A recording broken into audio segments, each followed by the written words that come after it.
What's stopping you from becoming a Catholic? Why can't women become priests? Why do Catholics worship Mary? What's stopping you? Why do I need to confess my sins to a priest? Where is purgatory in the Bible? What's stopping you? I think the Pope has too much authority. What's stopping you? You are called to communion with Dr. David Anders on the EWTN Global Catholic Radio Network. Hey everyone, welcome again to Call to Communion. This is the program for our non-Catholic brothers and sisters. So if that's you, you're not a Catholic yourself, maybe you were a Catholic years ago, but you fell away from the faith for whatever reason, or maybe you've never been a Catholic at all, but you've got some curiosity brewing there, and you're trying to figure things out about what does the Catholic faith actually teach. This is a great place to get those questions answered. Here's our phone number, 833-288-EWTN. That's 833-288-3986. If you're listening to us outside the U.S. and Canada, you would want to dial the U.S. country code first, and then 205-271-2985. You can also text the letters EWTN to 55000. Wait for our response, and then text us your first name and your brief question. Message and data rates may apply.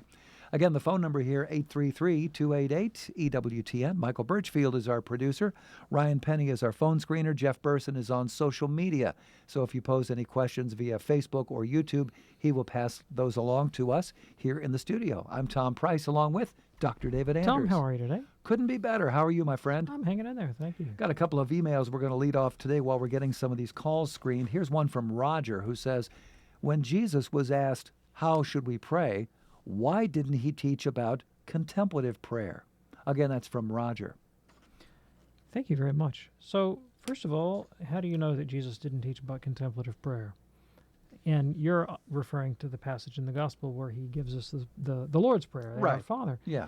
And obviously, look, the sacred writers are literary authors, and they use literary techniques to convey points, and they give theological lessons and liturgical structures and this kinds of in the context of a narrative. Mm-hmm. The narratives are there to set up the theological teaching that is meant to be conveyed in that particular passage. It's not necessarily to give a comprehensive account of everything that Jesus ever did or said or thought or communicated. They're not, strictly speaking, biographies. That's not the point of the Gospels. Mm-hmm. In fact, the majority of the Gospels is taken up, or not the majority, but a big chunk, 25-30% of the Gospel is taken up with 1 week of Jesus' life. They're not comprehensive biographies. That's not their point. Mm-hmm. And the passage that you mentioned, the purpose of the passage, obviously, is not to teach everything that we might know about prayer, but to teach this particular liturgical form of prayer called the Our Father that all Catholics and all Christians pray on a daily basis. It is the foundation of the Church's prayer life. However, I think, taken a large review, I think Jesus said an awful lot about contemplative prayer.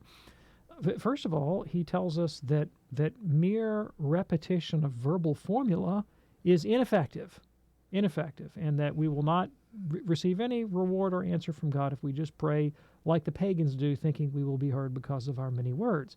Jesus also tells us that if we pray out of vainglory, if we pray in order to be seen by men, then we're not going to get any reward from God. And he begins to unfold the kinds of inner conditions that are necessary to really enjoy a contemplative relationship with God. Though I think the whole Sermon on the Mount is all about contemplative prayer. Jesus' statement, blessed are the pure in heart.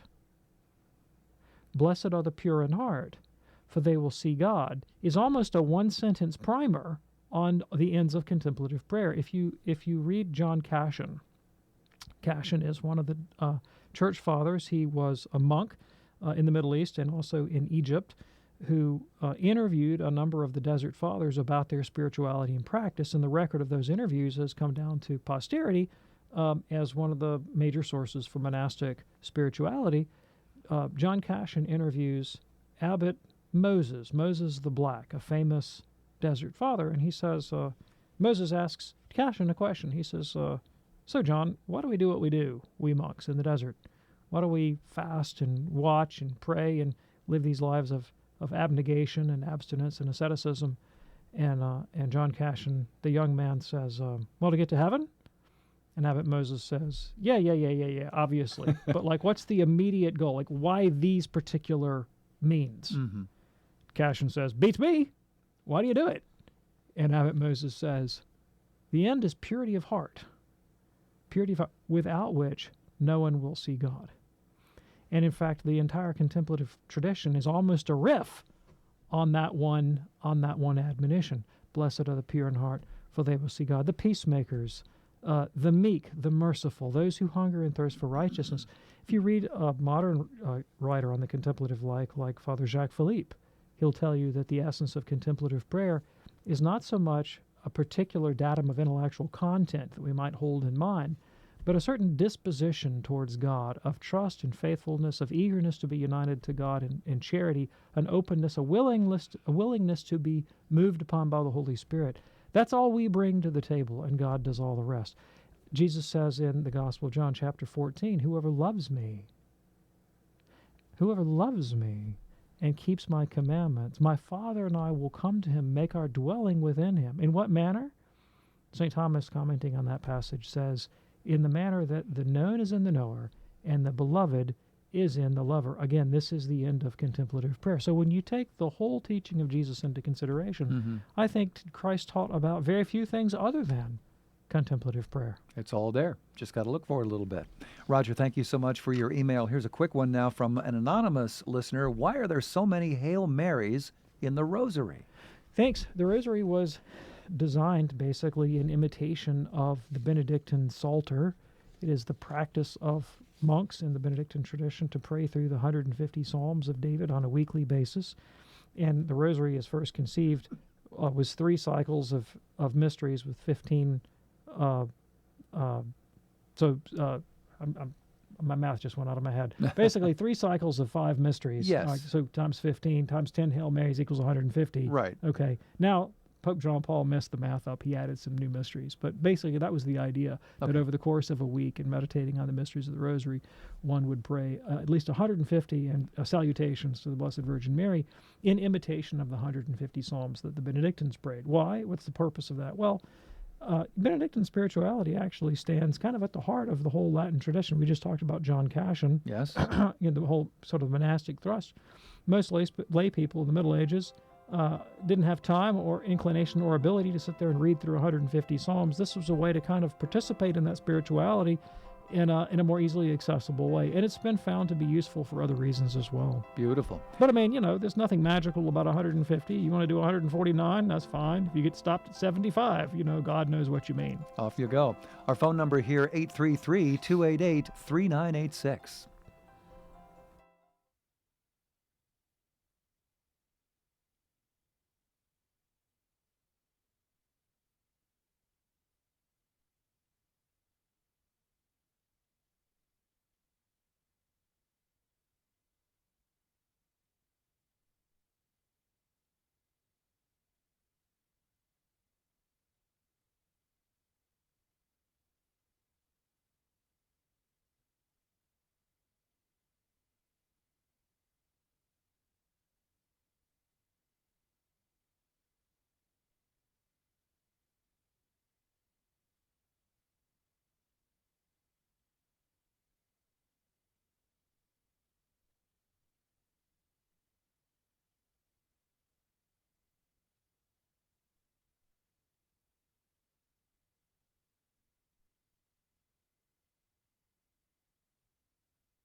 It's called a communion here on EWTN. Glad that you're with us today. Our phone number 833-288-EWTN.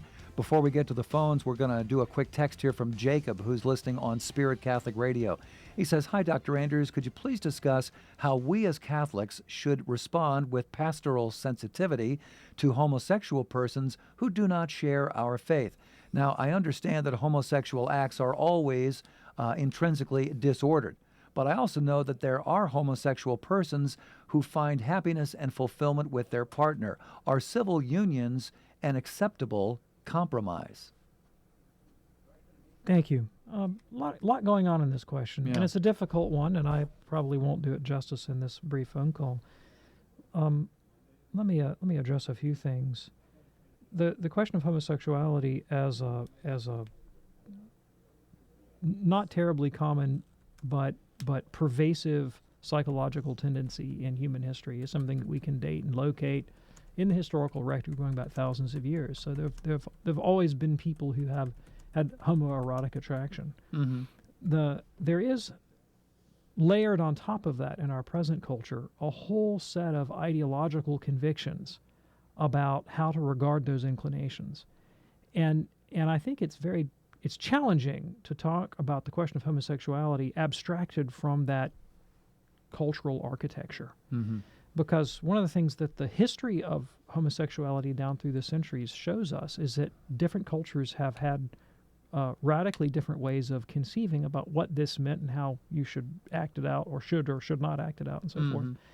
And even in cultures historically that were, say, more willing to, well, I guess we're pretty willing today, but more willing than traditional Christianity would be to contemplate the possibility of homoerotic sexual activity, there was never an idea that this kind of sexual activity, I say never, but I'm not aware of an instance historically when this kind of activity was viewed as somehow normative or praiseworthy or laudable as such. And the Greeks are sometimes credited with having a remarkably open attitude towards human sexuality.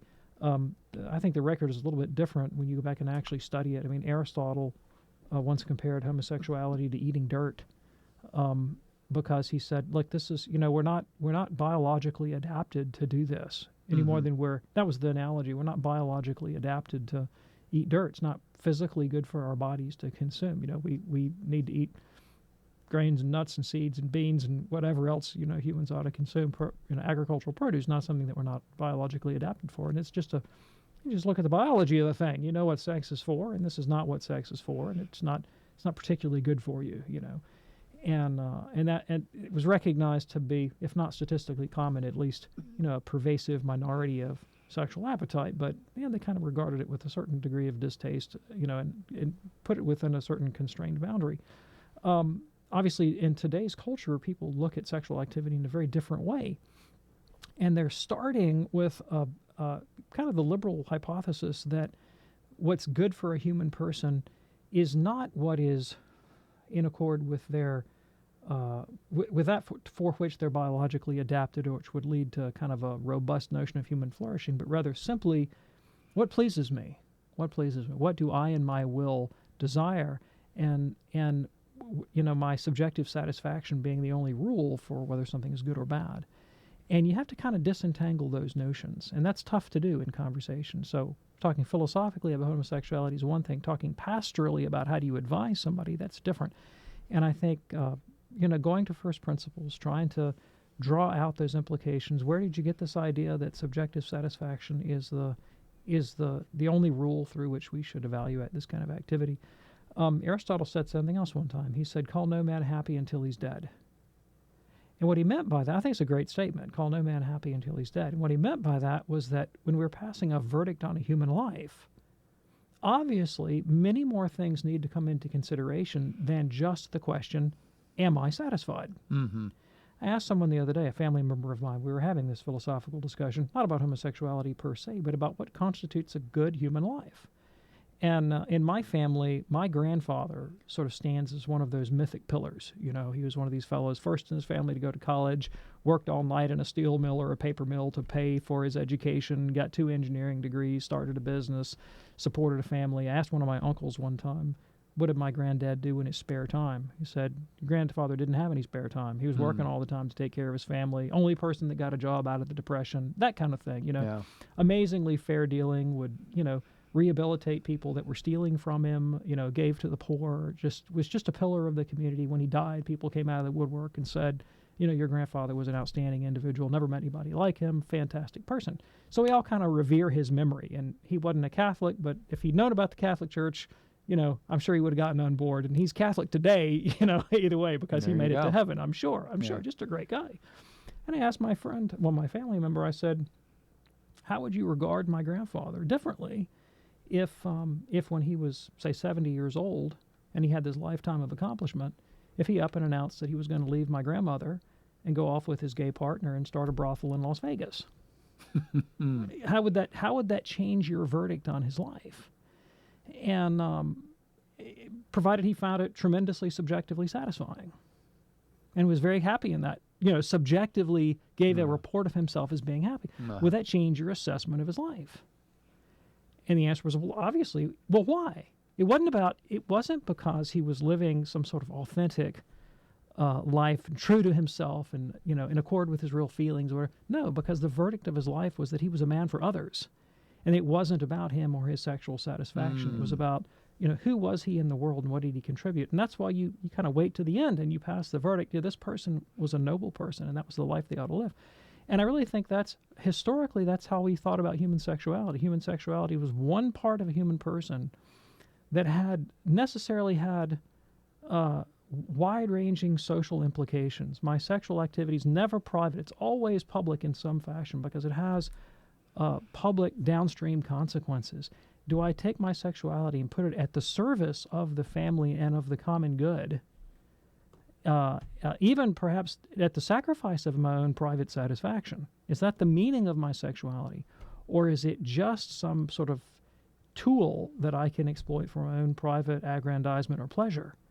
And so there are kind of deep philosophical questions about who we are as people and how we ought to live our lives. I don't think you can untangle pastorally the question of how we conduct ourselves sexually from these much larger social questions.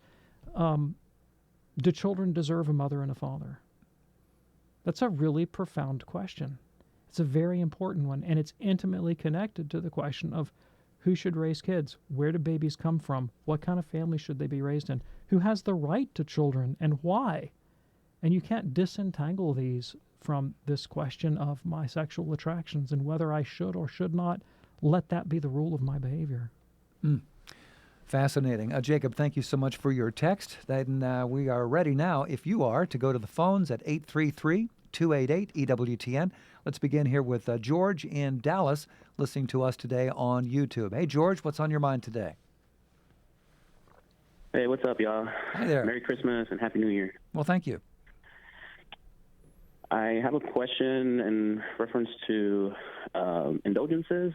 Dr. Anders, you a while back explained the origin of indulgences and how, I believe you mentioned how there were prisoners who were awaiting martyrdom and they shared their excess of merit.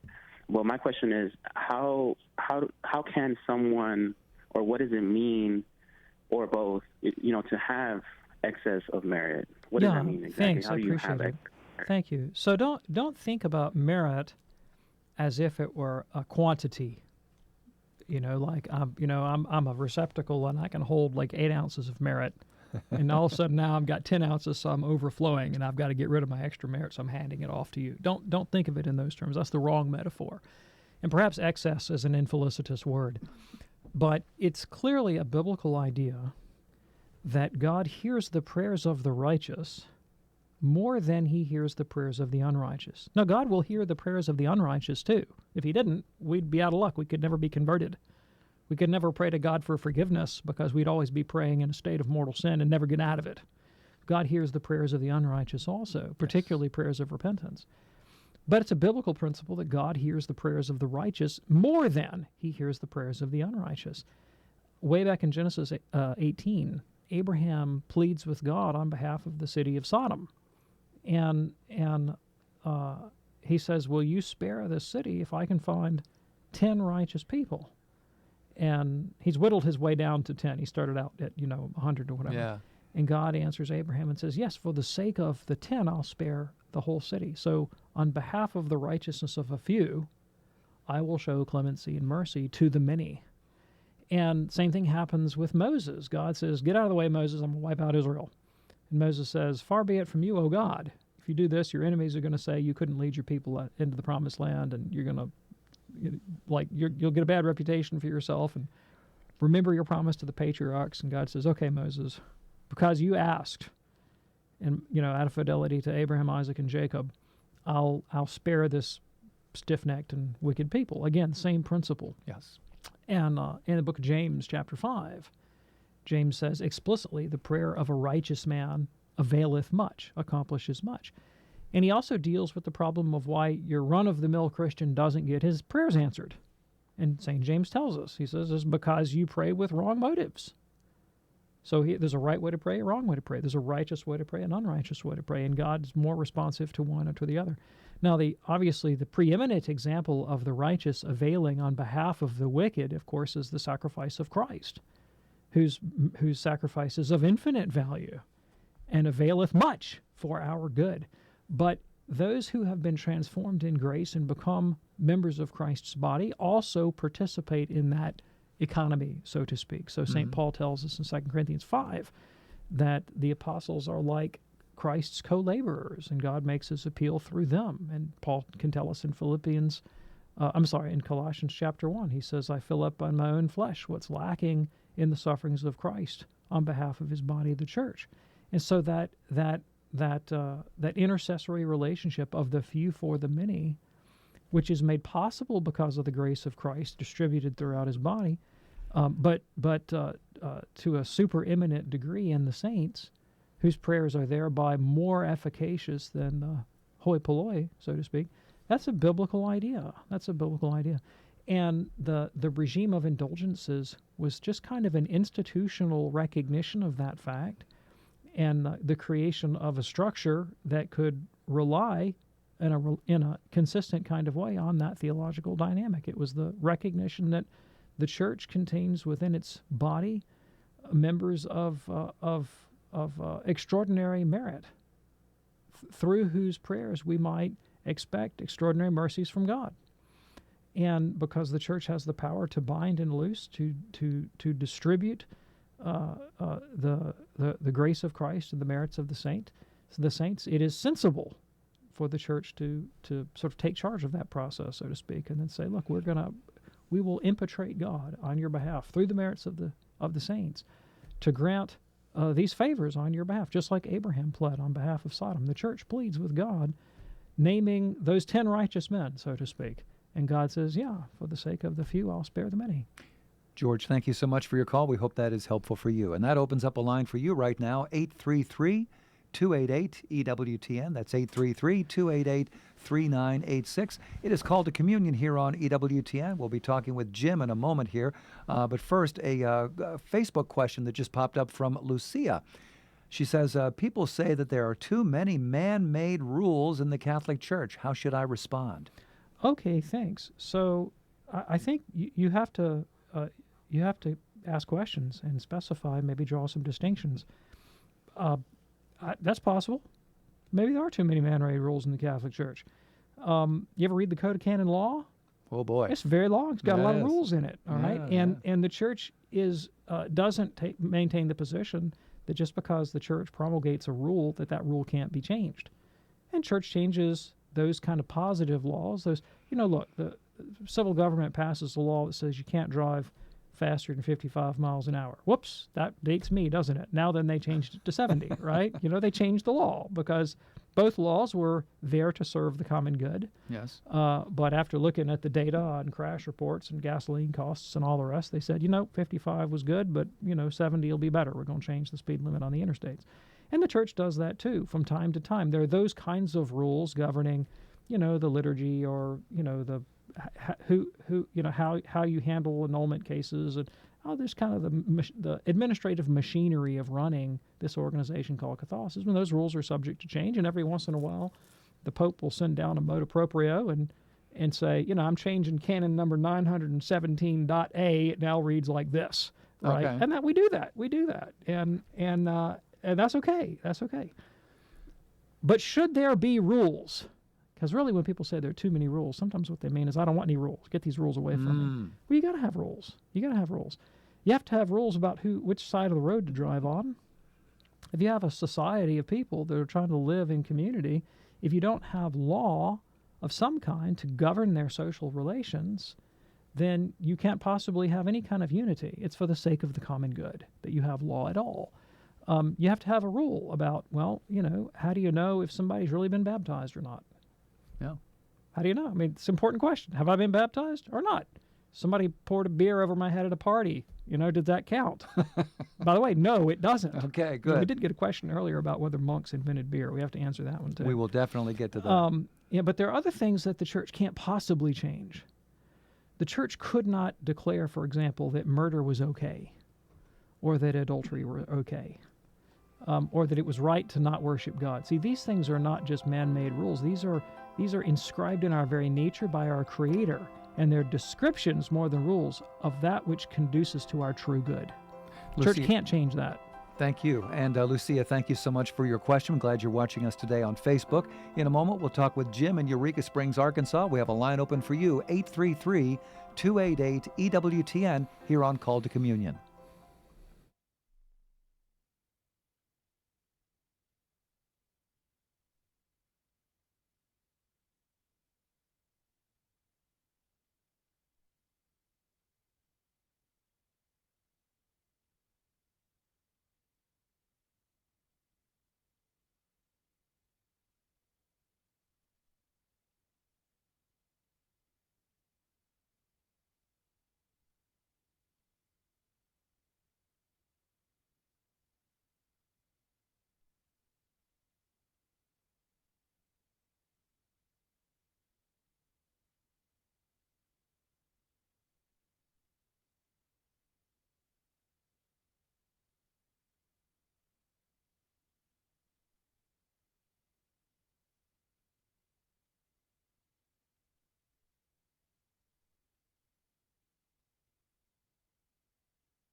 Glad you're with us today on Call to Communion here on EWTN. We have a line open for you right now, 833-288-EWTN. That's 833-288-3986. Here now is Jim in Eureka Springs, Arkansas, listening on Sirius XM 130. Jim, what's on your mind today? Hi, thanks for letting me get in. Sure. Dr. Andrews, I think I've been listening to you for quite a while. I am quite impressed with what seems to be your extensive range of knowledge, and I find your comments very enlightening and highly interesting. So thank you for that. I appreciate that. Thank you. Anyway, yeah, absolutely. I am a practicing Catholic, and I used to be involved in a homosexual lifestyle. However, I've given all of that up now. I lead a celibate and chaste life, and I am consecrated to Christ, personally and spiritually. It doesn't mean I don't continue to have afflictions with temptations like all of us, but I've chosen to lead a consecrated and celibate life. And I have so many other friends, colleagues who I just know who are just really good people, good-hearted people, kind, sweet, caring, generous, authentic, but they're in gay relationships, and they're committed, monogamous, and some of them even got married in certain states that allow that now. And I just was wondering, I think about what are they still in severe moral peril, even though they're in a committed, loving, romantic, dedicated Christian relationship as far as they're concerned? Yeah, thanks. I worry about them being lost. I really appreciate the question, and this is obviously a touchy subject, and it's people's emotions get pretty riled up about it, and the pastoral concerns are profound. I mean, how best to minister to people who have all kinds of sexual issues, and not just homosexual, but all of us find chastity and purity difficult, and it's probably one of the areas in life where most of us are most keenly aware of our own weaknesses and our brokenness and our need for grace, and so love and compassion is the order of the day, obviously, in anybody that we deal with, and our sexuality is more than just a drive or an inclination. It's usually connected to deep-seated psychological needs and longings, and sometimes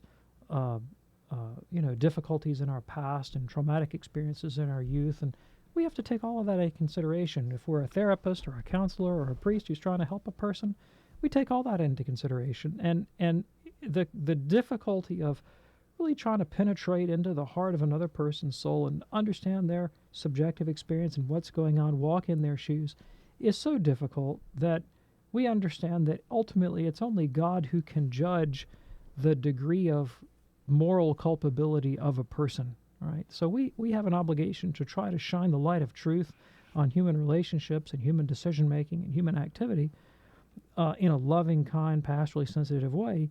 But then we're not going to say of a human soul, yeah, I know for a fact that you're a saint, or I know for a fact that you're going to hell. We don't know those. God makes those determinations. But along the way, God does give us objective instructions about how to best live a human life. So that's what we're obligated to talk about and to share is in as sensitive a way as possible. What does God tell us about what best accords with human happiness and fulfillment? Not just my own individual subjective satisfaction, but the whole human family. What's the right way to live?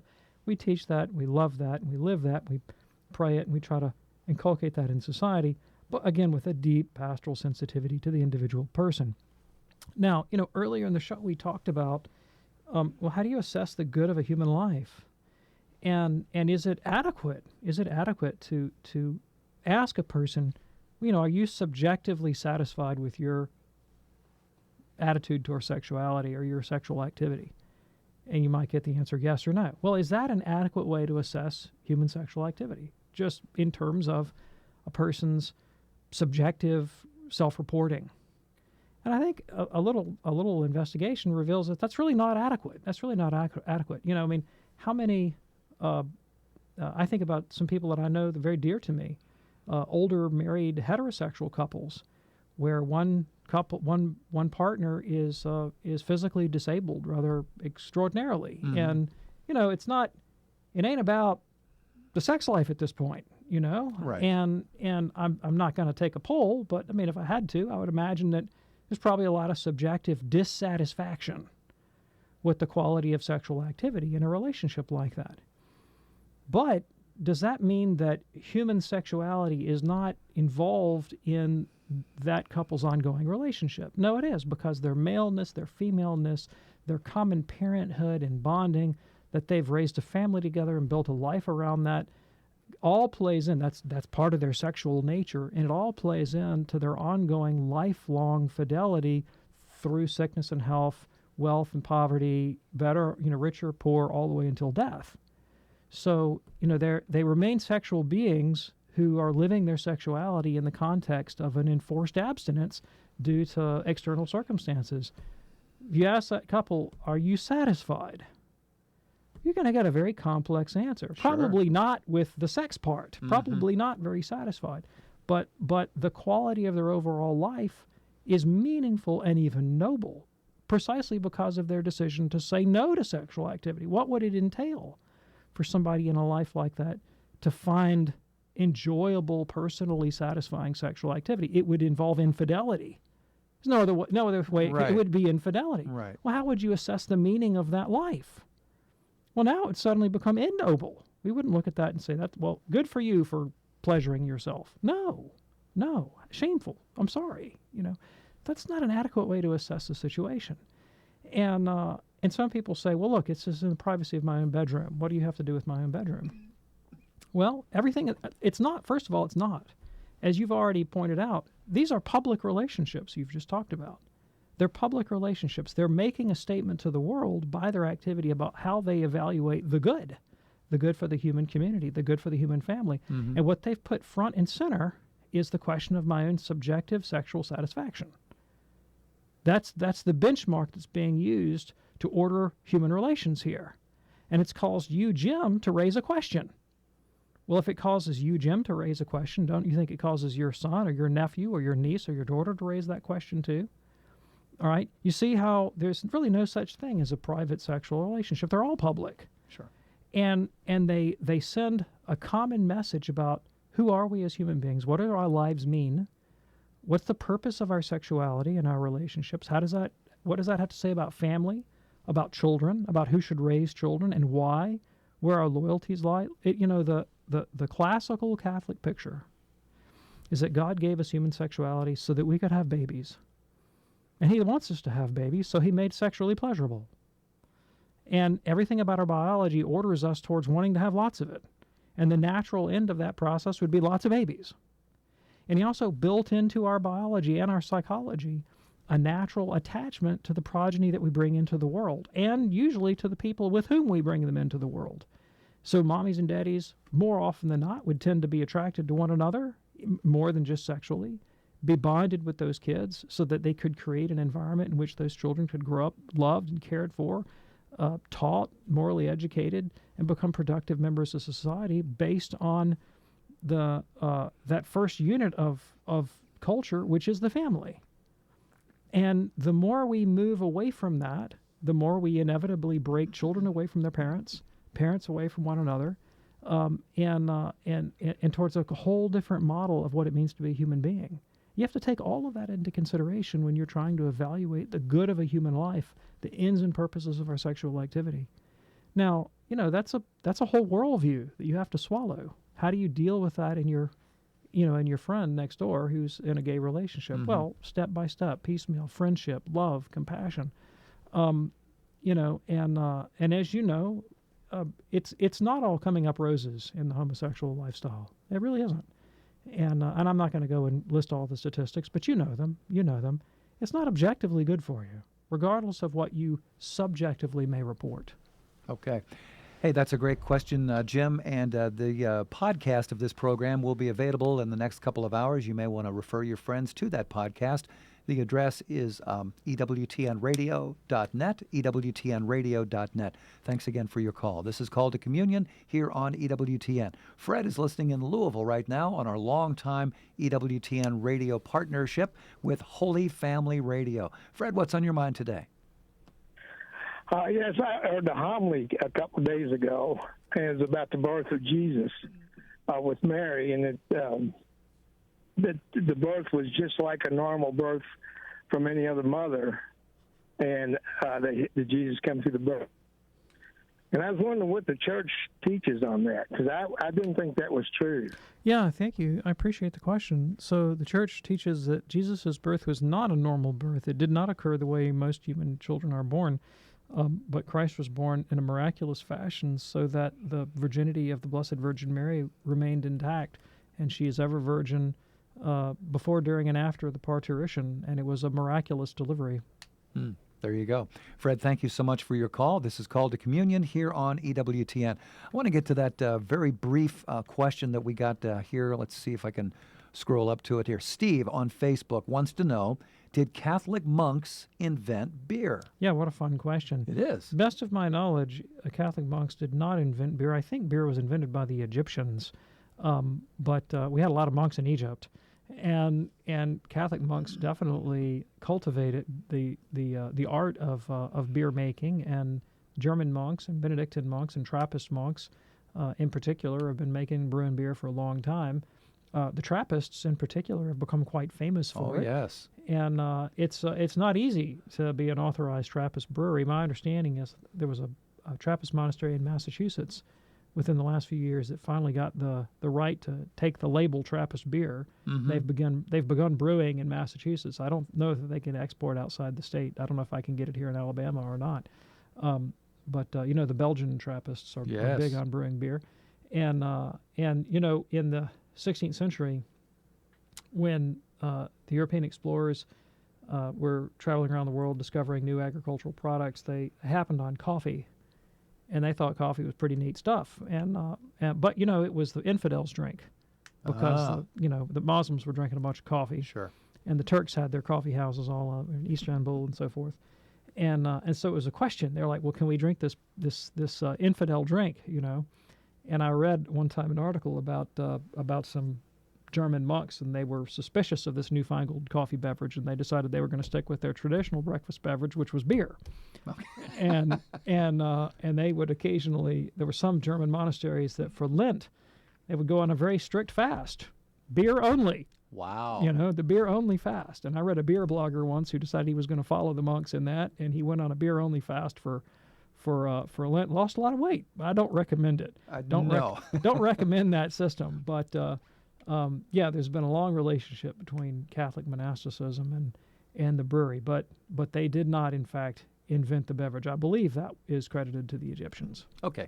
Steve, thank you so much for your question. It's Called to Communion here on EWTN. Let's go to Jerry now in Jacksonville, Florida, checking us out today on YouTube. Jerry, what's on your mind today? Hello, can you hear me? Yes, go right ahead. Yes, I have a question to ask you, if it's okay for me to ask. Go right ahead. So I've been a Christian for about 5 years now, and I was just wondering, I've been with a couple men, and I want to know if I'm still going to be going to heaven. Yeah, thanks, Joe. I really appreciate the question. So whatever we do in life, if we do something wrong in life, and it could be in our sexual life, it could be we could lie, we could steal, we could murder, we can commit adultery, all kinds of things we might potentially do wrong. Christ has set up the church so that we can obtain forgiveness for those things. And in particular, he gave the church the power to forgive sins in the sacrament of reconciliation, or the sacrament of penance. And when I go to the priest and I say, Father, I'm sorry I did this, and this, the priest says, through the authority of the church, that Christ gave the church this authority. In John 20, when he said, whoever sins you, forgive or forgiven. He says, through the authority of the church, I absolve you of your sins. In the name of the Father, Son, and Holy Spirit. You're forgiven. You're done. It's over. It's put behind Jesus as far as the east is from the west. Go forth and sin no more. That's a great comfort. That's a tremendous comfort. So whatever you have in your past, whether it's of a sexual nature or some other kind of wrong that you believe you've done, you just bring it to the Lord in confession. If you're a Catholic, you go to confession to your priest, tell him what you've done, say you're sorry, he absolves you, and then it's over, and you never have to worry about it again. Now, the question you asked about, what about going to heaven? What about going to heaven? Jesus tells us, he says, whoever perseveres to the end will be saved. He doesn't say, he who once enters upon the way of life and never sins again will be saved. He doesn't say that. He doesn't tell us that, if we ever sin, we're absolute toast. He doesn't say that. He says if we persevere to the end, we will be saved. So you tell God you're sorry for your sins. You make a decision to try not to sin again. You stick close to Christ and to the sacraments. You put one foot in front of the other each day. And you know what? If you fall again, you go back to confession. You try again the next day. The important thing is to persevere in the faith. He who perseveres to the end will be saved. All right. Jerry, thank you so much for your call. We hope that is helpful for you. Call to Communion here on EWTN. If you're looking for a gift, perhaps something you would like to give to a person for the new year, well, and at the same time, it would also support EWTN's mission. Have we got a website for you? And that would be EWTN's Religious Catalog. It's your online destination for Catholic books, DVDs, rosaries, devotionals, holy reminders, and so much more. It's available right now. For complete details, visit EWTNRC.com. Buy Catholic, shop EWTNRC.com today. And it is a very important part of EWTN's mission. I remember when Mother Angelica started up the the whole religious catalog division of EWTN. She said these are holy reminders, things that you can have in your home or on your person or in your card to remind you how important our faith is. Beautiful. God bless Mother for that. Let's go back to the phones now and talk with Hoss, listening in Norfolk, Nebraska on Spirit Catholic Radio. Hoss, what's on your mind today? Hi, Tom and Dr. Anders.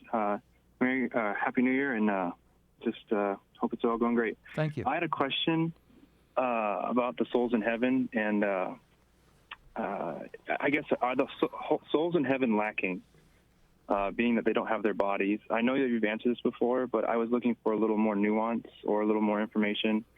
I know St. Thomas talks about it, but I couldn't find it in the Summa. I was just perusing through it this morning. But I was curious, like, how do souls in heaven come to know things without their bodies, being that they can't touch anything, since the soul has no physicalness to it, so it can't touch anything to know it. Yeah, thanks. Or anything like that. I appreciate it. All right.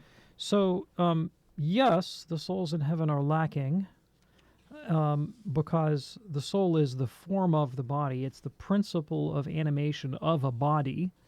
And the human person is not a soul. The human person is a human being, which is a living body that has an immaterial principle animating it, and that's a soul. So if you don't have your body, you don't have the whole you, which is why we anticipate a resurrection from the dead on the last day. Men and women will enter eternity in an embodied state, body and soul conjoined in that way. So that's what our eternity will look like. And when St. Thomas does address this question in a couple of places, and he asks the question, well, in what respect is the experience of the blessed in heaven deficient, given that they are enjoying the presence of God? How could anything be lacking to them? And he gives an ingenious answer. He says that by the addition of our resurrected bodies, nothing will be added to our experience intensively, but something will be added extensively.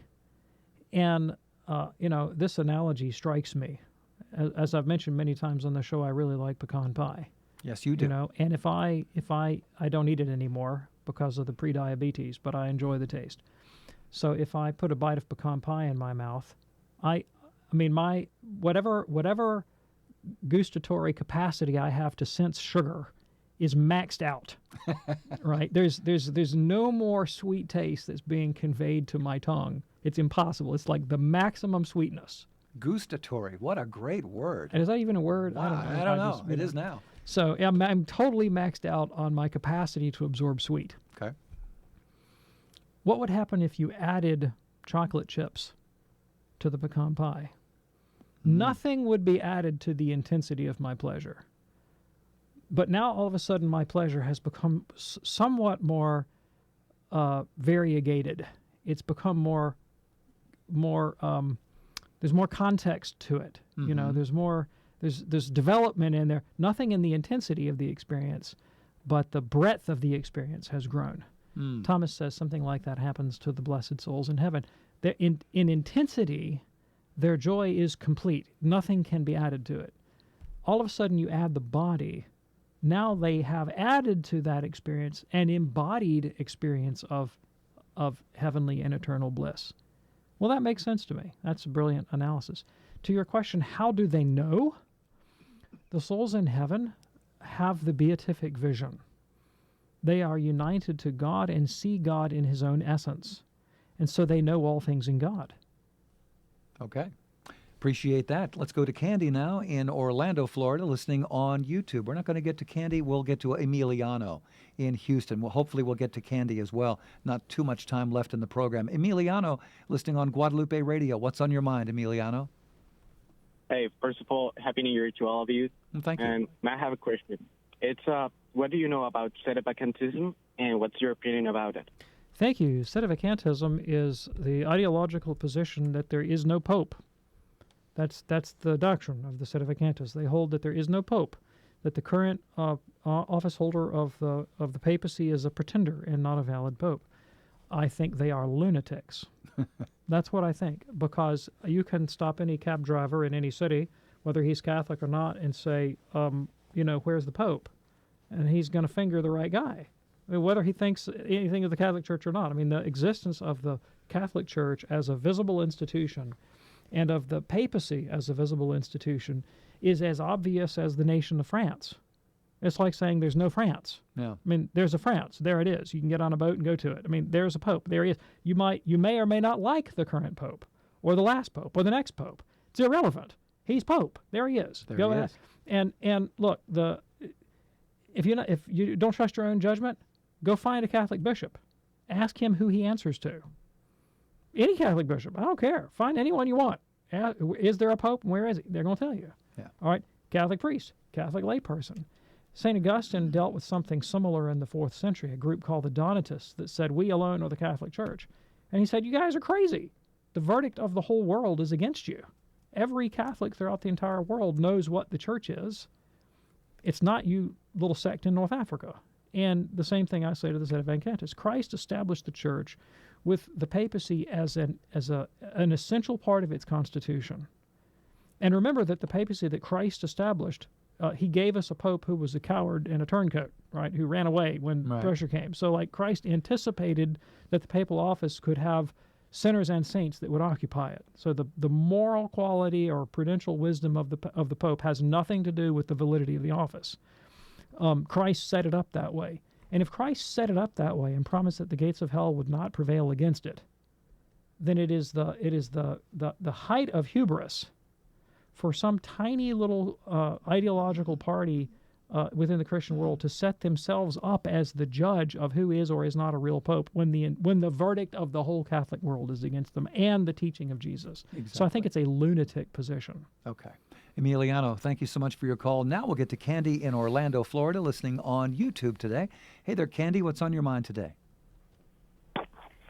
So I was wondering if I'm bisexual, if I'll still be accepted, or is it just a sin and I'll be sent to hell regardless? Thanks, Candy. I appreciate the question. So I, David Anders, have all kinds of disordered appetites. I do. I mean, I'm a broken, wounded human being, and I sometimes find myself desiring things that are not in my best interest or the best interest of my family. The fact that I have disordered appetites does not mean that God rejects me. But what I do with those disordered appetites has everything to do with my relationship to God.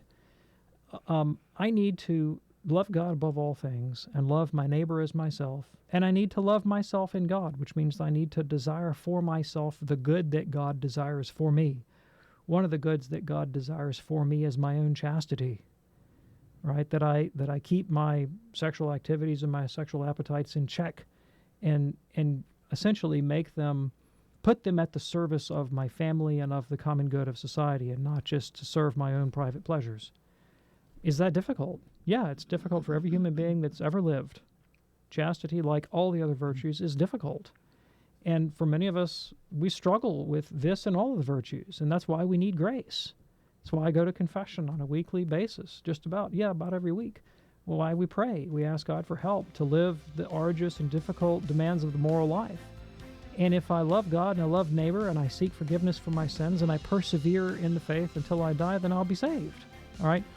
And I'm not going to be lost because I have disordered appetites. I'll be lost if, in response, I turn myself over to those disordered appetites. I cease trying to live a virtuous life and become an utter hedonist and serve myself rather than the Creator.